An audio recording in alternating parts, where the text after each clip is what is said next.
And here we are again on Wednesday night at 8 p.m. If you'd like to join us, just go to quickfixgolf.com, click on lessons, look down the line, you'll see golf webinars. Click on that, it'll have the link. You just got to click on that link, sign in, and you're in. Absolutely free. You can improve your game while you're at home in your pajamas. We've got a picture of Paul Belmont in his pajamas working on his golf game. So anyway, tonight we're talking about impact. And I was going to show that first, but I'll tell you what. Let me show you something else first. Here's our buddy, good old Jim Furyk. Now you say Jim Furyk goes right here. He makes a left-hand turn at Fifth Avenue, comes back to Broad Street, drops it down this way, right? Boom, boom, boom, boom, boom, boom, boom, boom, and he gets to his impact. See where that golf club is? Look at how that ball is right in the kisser. I mean, it is right in the center of that club face. Impact is where you're going. The target is the ball in the center of gravity of the golf club, not the flagstick. The flagstick is where you're aiming. There's a difference.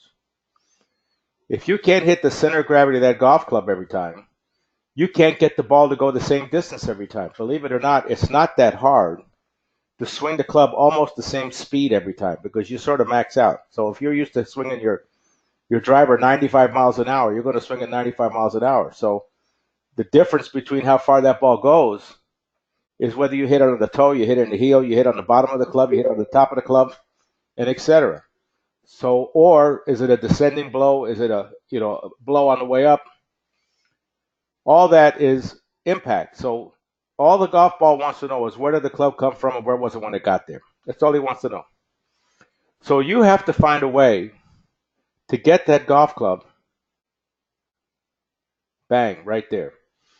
Now, if you take a long way to get there, somebody says, hey, meet me at Joe's Pub over there in the corner. Say, okay, but you walked 3 blocks in the wrong direction. You still got there. You might have been late, but you got there. It doesn't matter. You got there.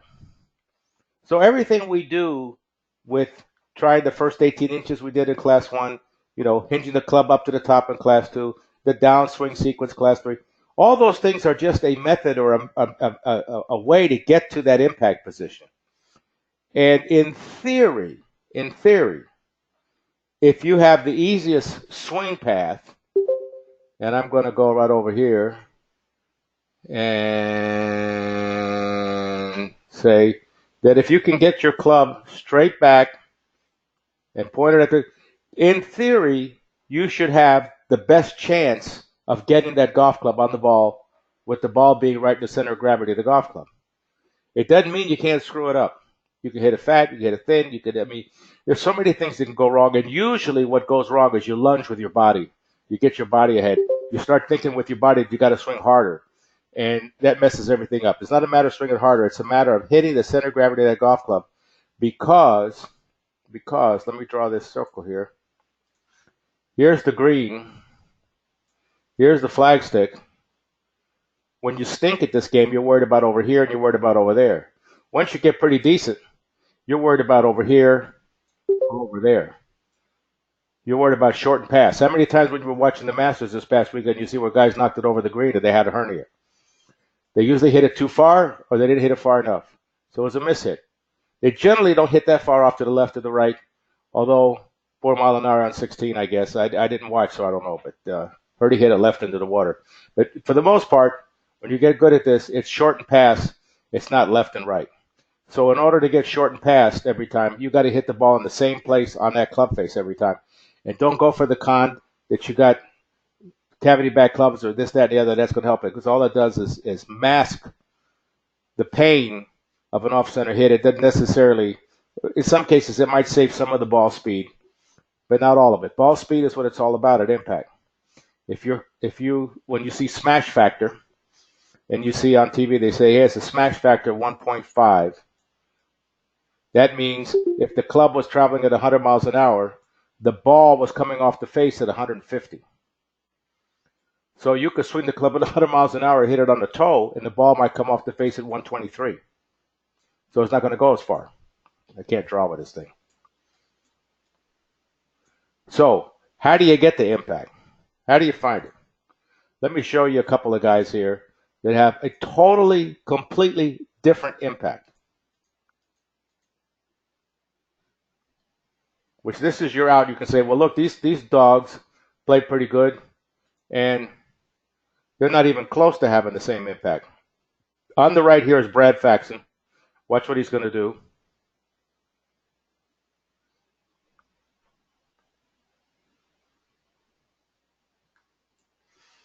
Now there's the impact I would prefer if it were me. Notice how the crease in his right hand, straight up. Back of his left hand is flat. His shoulder, you can't see the ball right here, but it's right even with the golf ball. You can't ask for better. This over here is Boo Weekly. Poor Boo Boo. Sorry, man. That's Boo Weekly. Now watch, see his grip. So then watch what his impact position is going to look like.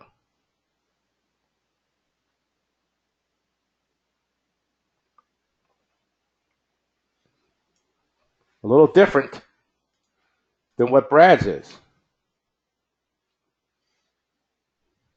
His crease is this way. His left hand is even a little more pronounced than. Now, it doesn't mean that one is going to be a better ball striker than the other. It just means that this is a impact position that matches his grip. This is an impact position that matches his grip. If your impact position and your grip don't match each other, you got a problem. So even if you have a crummy grip, which Boo Weekly has a crummy grip, if your impact position will match that, the ball is not going to know. So I still say in both situations, you got the handle ahead of the club head. See that? Which they like to try to call shaft lead today. The handle is ahead of the club head until the last second. Let's look at some other ones here. I'll show you one that I like. And we got to find this guy. I know he lives in North Carolina somewhere, I think. I don't think he plays for a living anymore. Now look at this. His crease in his right hand, perfectly straight up and down. This kid looks like Hogan. Huh? That's a heck of an impact position. Now, I'll tell you how I get to my impact position. My hands. I feel where my hands need to be at impact. So sometimes it's good to, as you're set up, sort of set them up where impact would be.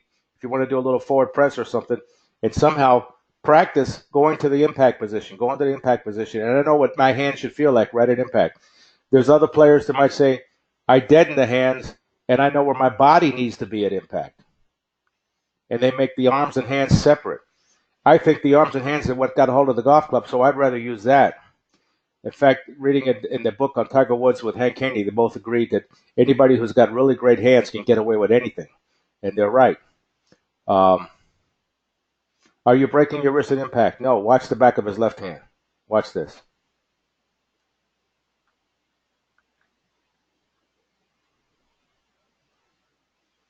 Now, for him to rotate the club over here, he's already starting to do it back here. Because if you wait till you get to the ball, it's too late. You're toast. You're toast. Let's look at some other impact positions. Like, for instance, if you look at Landry, where'd he go? There he is. You'll see he has a huge amount of what they call shaft lean. Doesn't mean that's good. Doesn't mean it's bad. But what it means is he has a strong grip. See? Normally, a normal human being at that impact position would hit the ball off to the right, would just block it dead off to the right. But his grip is so strong that offsets each other. I'll show you another one. Here's Azinger. And Azinger has, or had, I don't think he plays anymore, but you can see, I've seen a better grip on a Miller Lite. But here he goes. See, look at his hand. Right now, those hands are saying, go to the right, go to the right, go to the right, to the right. Should hit the ball dead right. but his club face is so close that the two factor each other out. And if they do factor each other out, ball's not going to know the difference. Dave Duvall, same thing. Remember old Dave Duvall? Where'd he go? I know I still have him here. Here he is. Look at his left-hand grip, and look at his right-hand grip. And then look at his, to add to that block that he does, well, you can't see it in the hands because there's flutter. Let me see if I got, here's at his older days. Look how strong his grip was then. Look at that. He's backed off on it quite a bit.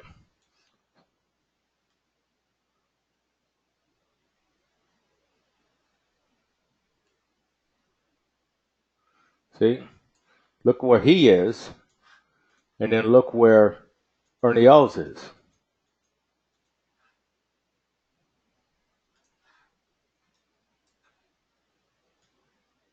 But look at Ernie's grip versus Dave's grip. No comparison.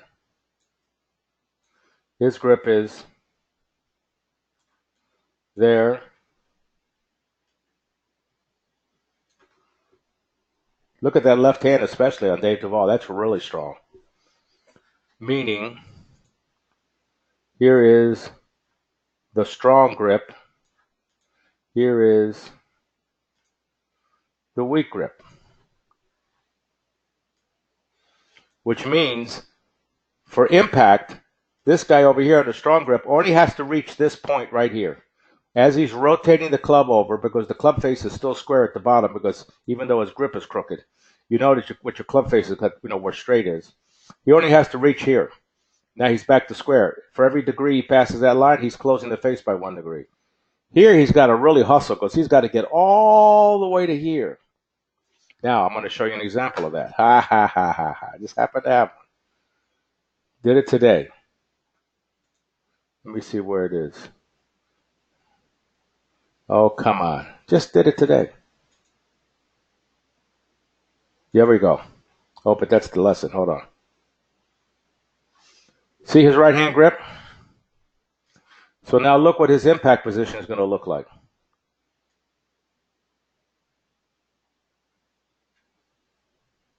Whoops. Here. Here. Here. Now watch the right hand. The right hand smacks at something serious. And the left hand has breakdown in the left wrist.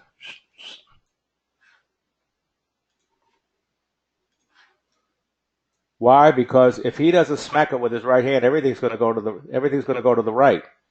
So in a sense, his impact. See, look at that. Here, head stays on the ball, no good. Comes back around. There goes his angle. Goodbye. And now here comes the right hand. Slams right over it. Then he can hit a straight shot. You say, well, I'm okay. I'm all right. All right, let me open up for questions. Where did we go here? Where's the, oh, here it is. Now I can open up the microphones. Who's got a question at this point? Anybody? Hello. Hello, Bobby. This is Herb Rubenstein. How are you? How you doing, partner? I'm doing great. You said to get the hand, the grip closed, get the club head closed. If you're turning your grip, it's got to start turning way before impact, and I absolutely agree. Where coming down does that grip start to close? Does that grip start to turn? Okay, let me show you here. We have a special report on just that for any of the members. You can go right to the special. It says when to turn your forearms over. And if you look at Ernie, because nobody does it better than he does, he comes up here. I probably can't speak for Ernie, but I would say for me, I'm already starting right there. You don't see it until here. Will you stop this? You don't see it until there. But I'm starting to do it here, right about there. And, great, that helps a lot. Thanks. And the longer the club, the earlier I do it. If it's a short iron, I can start right about there, and I might not even turn it over as much with a short iron. But when I got a driver and I go up to the top, somebody's got. Hey, stop it. If I have a driver and I've got that club way up there, I'm starting earlier. The longer the club with the less amount of loft, the earlier I have to start rotating. Any other questions?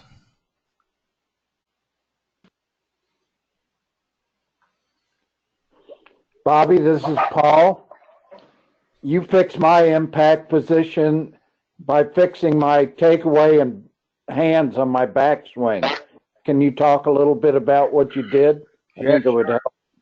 Sure, because the problem is if you let me go over here.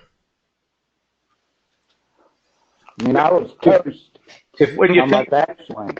when you take the golf club back, if you roll the face open, if you roll it open on the way back, now you got twice as far to go. Doesn't mean you can't make it, but you got twice as far to go. So one of the things I like to do sometimes.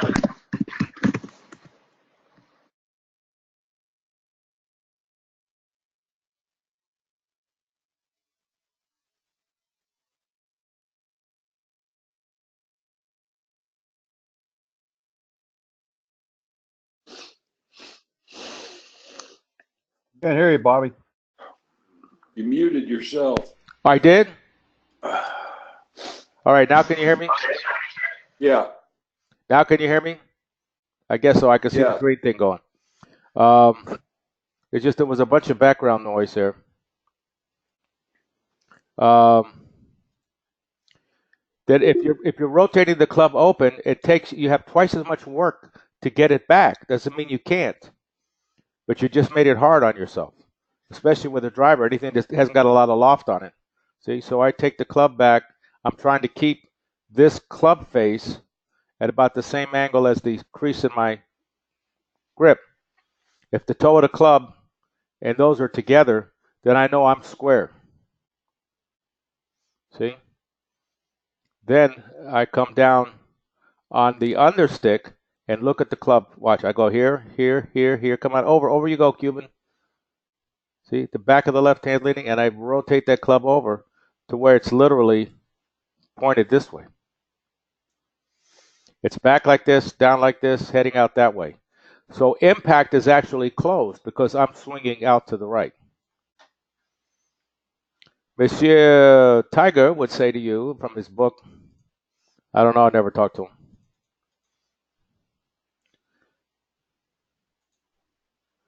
Now you watch here and you'll see when he takes it back.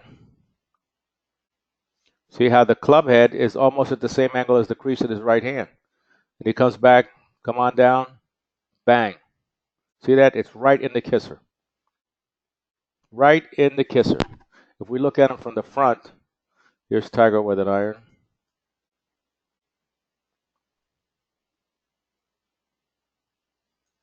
See, and you'll see his hands rotate over. He might have hooked that ball because he was a little early. Normally he will get his left hand around in here somewhere. See, because look at that face turnover. He might have hooked that shot. Any other questions? Oh, did I say counterclockwise? Go ahead.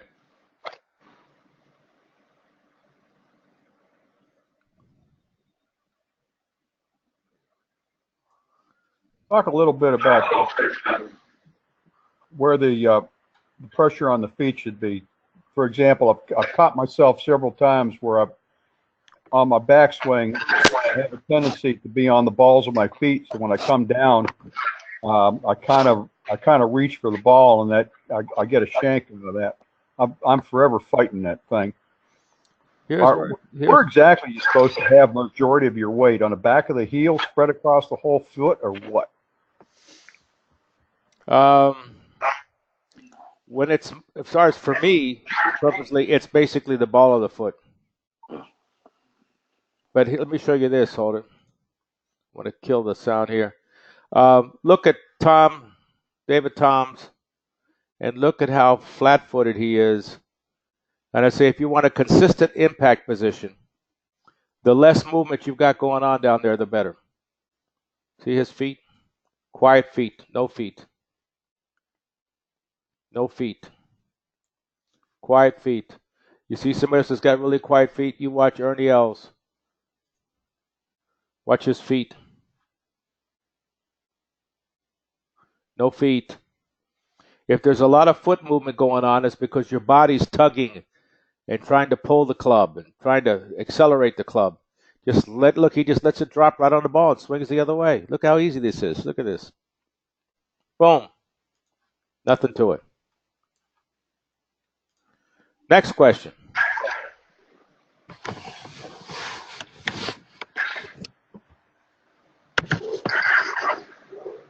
What's making that noise? Bobby, this is Larry. What about ball position in relation to grip and impact? Good question. In the member section, we've got a whole video on that as well. Hold on, I'm going to tell you right now. If you look at, let's look at Ernie right here.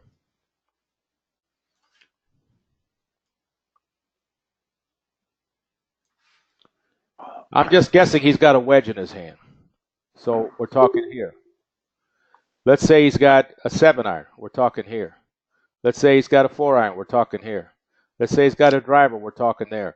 In other words, the clubs become, every club is a ½ inch longer and it's 1 more degree upright. No, flatter. Flatter is they go bigger. Like a 4-iron is flatter than a 5-iron by 1 degree, and it's a ½ inch longer, so that they all come out the same. So if you look at them from the front, here's his driver. Whoops. And this is just generality because different people with different swing paths can have different ball positions to accommodate the swing path. So there's his driver. Here's his 3-wood. Here's his 3-iron. Here's his 7-iron. Here's his wedge. Why is the club further back? Because it's accommodating the steeper shaft. This club is going to get to the ground sooner, this club right here, than what would his driver. Or 3-wood or something of the sort, or a hybrid. Mm-hmm. It's flatter, so it's going to be more of a sweeping motion, because it's also got a flatter lie angle. See, because standard lie angle on a 5-iron, for instance, is standard modern standard is 60 degrees. A wedge is 64 degrees. The driver might be something like 55. Mm-hmm. Any other questions? Yeah, I tend to fight against a cupped left wrist at impact. Ooh. Particularly the longer the iron, the more it will happen. Well, generally you have 2 things that happen. Usually you're actually swinging towards the shortstop and you might not even realize it. Hold on, I'm going to kill the sound again. Because there's so much sound in the background. Let me get a different one to look at down. If you're swinging sort of over the top and you're coming here from the outside and coming across yourself, you're going to get a flip in the wrist every time. Can't help it. Another thing that will cause a flip in the wrist, and let's just look over here. I bet you we'll find one. I bet you we'll find one. Let me see here.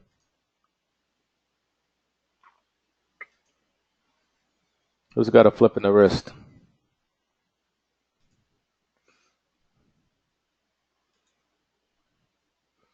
Who's got a flip in the wrist? Oh, that's a lesson. Hold it. Oh, I bet this is a flip in the wrist. I'll tell you right now. Guarantee it because I took a close-up.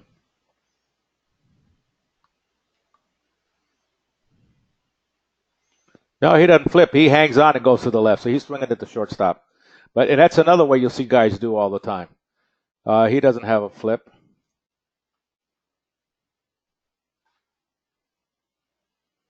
Let's see. Jimmy used to have a flip. See, he doesn't really rotate it. You see that?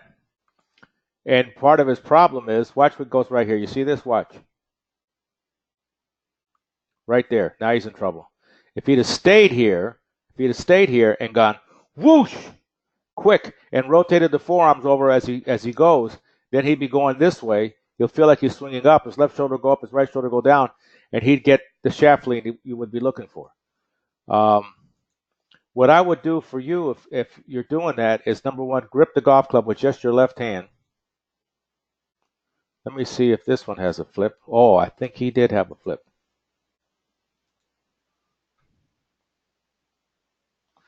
Let's see here. No, he got the same thing. This is good old chest, a lot of chest and holding the hand still. That's a bad one. Ugh.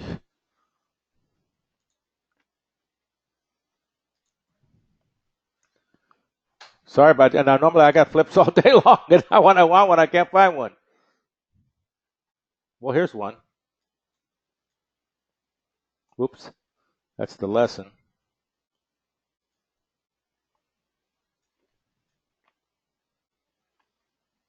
He's going to come back. Now, look where he's tilted. He's tilted this way. So we already know we got a problem. Now he's going to have to go the other way. So he goes there. Now he's ahead of it. So now the club starts to ditch, and he'll get flipped. Yeah.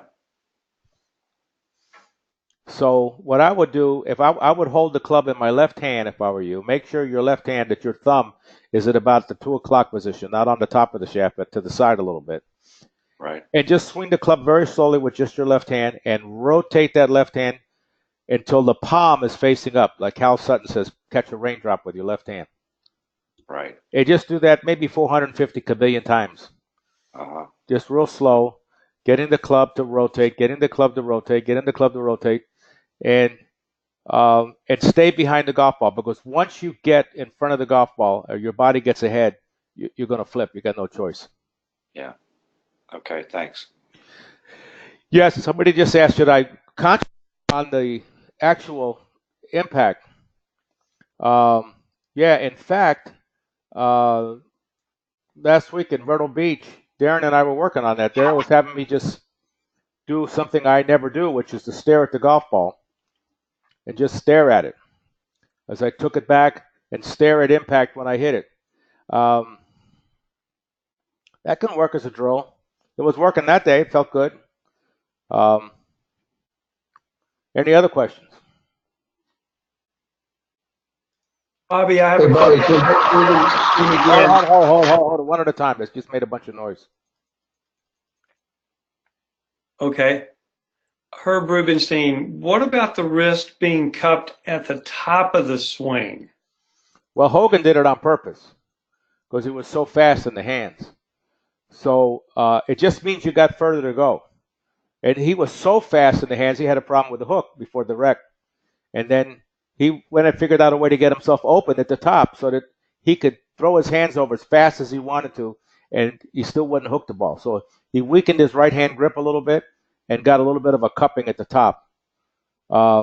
Usually guys that have a strong left hand grip, you'll end up with cupping at the top, and it won't matter anyway. You know, so I think you got to really worry about what do you look like at impact, and then say, if my impact doesn't look right, then let's back up from there and say, what is it that I'm doing before I get the impact that's keeping me from getting to where I ought to be? Let's look at Dustin Johnson. You look at him at the top. Where is he? Dustin, where'd you go? Hey, Dustin. If I have him under Johnson. Where is he? There he is. See, his grip is not bad at all. But as you know, when he gets to the top, let's look at it from this way. He really, really, really shuts it.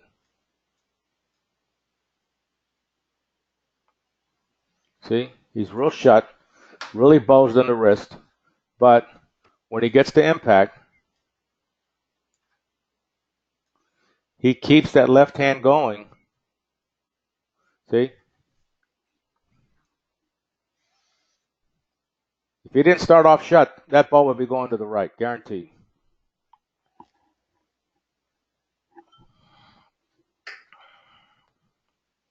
But that's why they call this a strong position, and the bulged wrist is a weak position because again you got to really hustle. If here he can just sort of hang on to that angle and turn because he's already got the club face closed before you get there. Because actual impact should be closed. If you listen to Tiger Woods, he'd say impact and address is only 3 degrees different. So here's where you want to go. Here's where you're going to swing the club. Here's where the club is going to be pointed at impact. So it's actually pointed at the target, but it's 3 degrees closed to the path. Does everybody get that? Let me put the microphones back on. Where'd they go? Yep. They went away. I get it. Oh, here it is, attendees. There it is. Does everybody understand that the club face is closed to the path? Yes. Yeah. I'm the first one that called you. See? It's okay.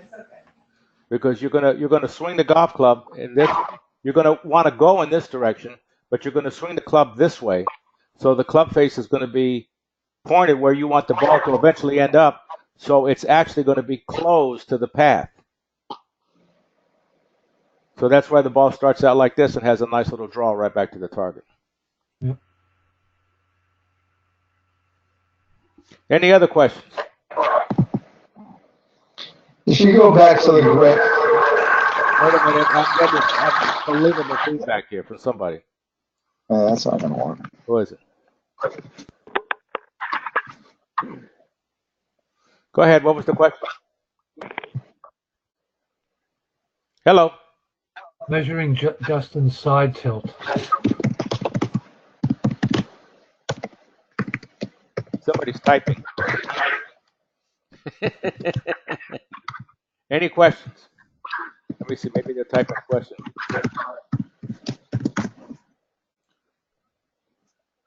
How do you recover from a strong grip? Okay. How do you recover from a strong grip? If you have a strong grip and you say, hey, I'm going to have to live with it. I mean, it's the way it is. That's who I am. What you have to do is the same thing as Johnson, the same thing as Boo. If we go back and look at Boo, and I have no problem with that, quite frankly. If I'm teaching somebody and they say, look, I've got to keep this strong grip. That's all there is to it. It's just so foreign to me. And keep in mind, you're not really playing competitive golf. Even if you're playing competitive golf, like Butch Harmon said about Johnson, he would never change that top of the backswing position he has, because if he did, he couldn't play. It would ruin him. He's just so used to that since he was a kid. So Boo Weekley is probably the same thing. Never changed it. He'd probably tell you he wished he would have changed it when he was 12, but he didn't. So he's going to have to make sure the back of that left hand keeps cooking. As soon as that back of the left hand stops, he's toast. So watch what happens when he hits the ball. Watch what happens. Watch. You see, when he makes contact, see that? Is that little? If you watch that little push right there, he has to make sure he keeps that left hand going. He can't let it go over. The advantage that Ernie Els has is that he can, because he has a neutral grip, he can release the golf club totally. He can just throw his hands over as hard as he wants, and he has no fear of the ball going left. That's what Hogan did when he learned how to cup his left wrist at the top. He could just wail with his hands, and he didn't have to worry about it going left. In fact, let's show him. Got Hogan right here. You look at him at the top.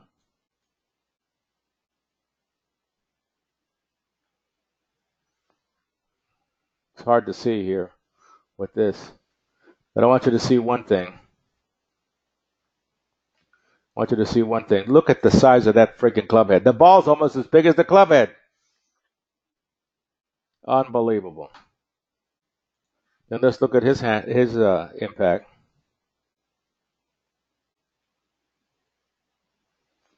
See? Tip of the left shoulder to the ball and straight line at impact. And then his hands rotate over.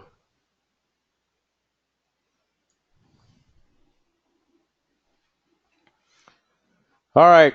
Another question, and we'll call it a night. Who's got a question? Throw it out there.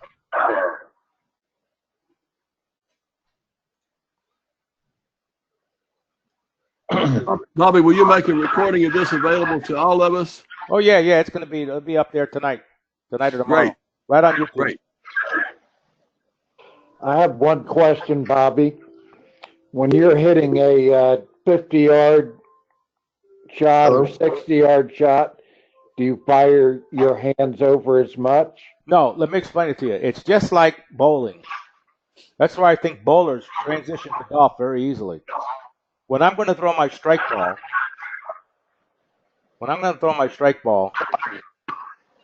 I'm putting a lot of spin on it. I'm really rotating and leveraging the bowling ball. I can't. I'm not a very good bowler, so I can't, explain exactly how it goes. So don't laugh at me if you're a good bowler. But you're putting leverage on the ball and you're spinning it. In fact, a lot of these guys today, I've noticed, they don't even have a hole for their thumb. They just have the two fingers on there, and they spin the daylights out of it. That's my strike ball. So that's my driver. I'm gonna hit it. And I'm gonna put top spin on it. It's not really top spin, I know, but I'm trying to get the most out of it at the club head speed that I got. If I'm going to hit an 80-yard shot, that's when I left the 7-pin and I go get my straight ball. These clowns today, they show up with like 6 balls to go bowling. They got a ball for every kind of oil and every kind of this and that and the other. But I want my straight ball. I'm not going to put any spin on it. I'm going to palm it. So I'm going to get my palm and point it towards that 7-pin and pick up the 7-pin. Again, don't laugh at me. If you're a champion bowler, you'll say that's not how it goes. But I'm just saying, I'm trying to relate that to golf. So when I'm hitting a wedge shot 80 yards, I feel like my right hand, I try to get my right hand in that crease at the top, sort of like Ernie Els, so that my right palm is almost the same as the club face. And then as I swing the club face back and I come through, I want to feel my hands pointed right at that target, and I keep them going that way. I don't rotate them over on the short shots. Thank you. That's a good piece of info. Does that help any? Yeah, that's good. Any other questions? If not, we'll call it a night. Great, Bobby. All right, gang. Hope you enjoyed it. Thank you, Bobby. Thank you, Bobby. It'll be up on YouTube, and send all your friends with you. Tell them to go watch it and tell them to join us on Wednesday night. Bobby Lopez Golf. No, it's quickfixgolf.com.